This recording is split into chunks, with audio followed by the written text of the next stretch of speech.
حالوں میں کیا ہوتا ہے، کون سی بے حیائی ہے جو نہیں ہوتی، کون سی فحاشی ہے جو آج ہماری شادیوں میں نہیں ہوتی، پتہ ہی نہیں لگتا کہ یہ مسلمان ہے۔ آج ہمارے بچوں کے بالوں کی کٹنگ دیکھو، ان کا لباس دیکھو، کبھی کوئی نہیں باپ کہتا کہ بیٹا یہ لباس نہ پہن، بیٹا یوں طرز زندگی نہ اختیار کر، بیٹا ساری رات یوں یوٹیوب اور کیبل پہ نہ گزار۔ کتنے باپ ہیں جو اولاد کو نماز کا کہتے ہیں؟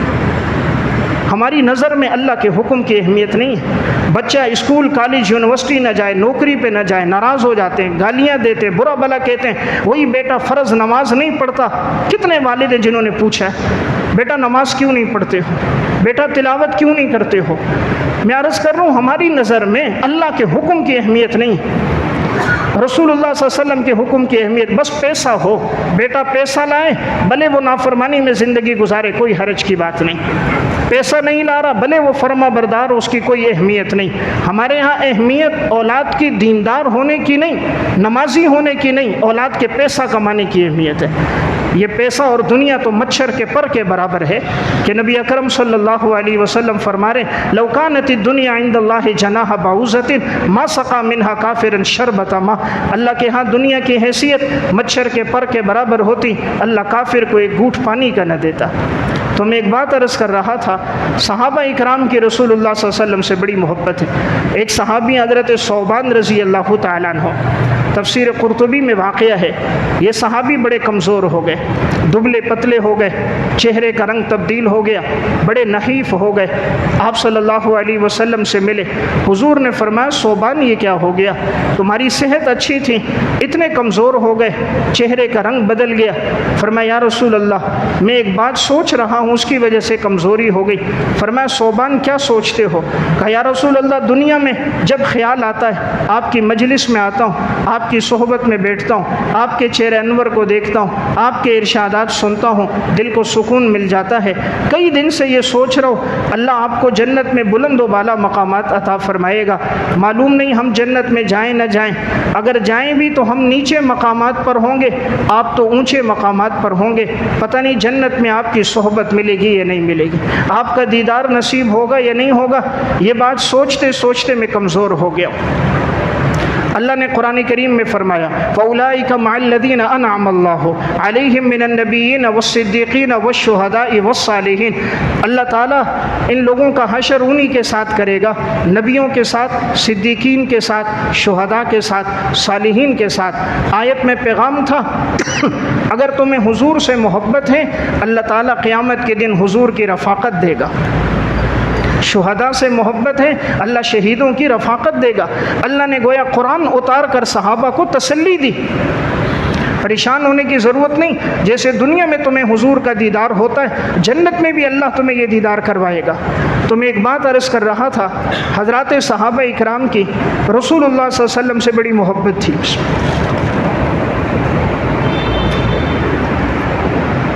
صحابہ اکرام میں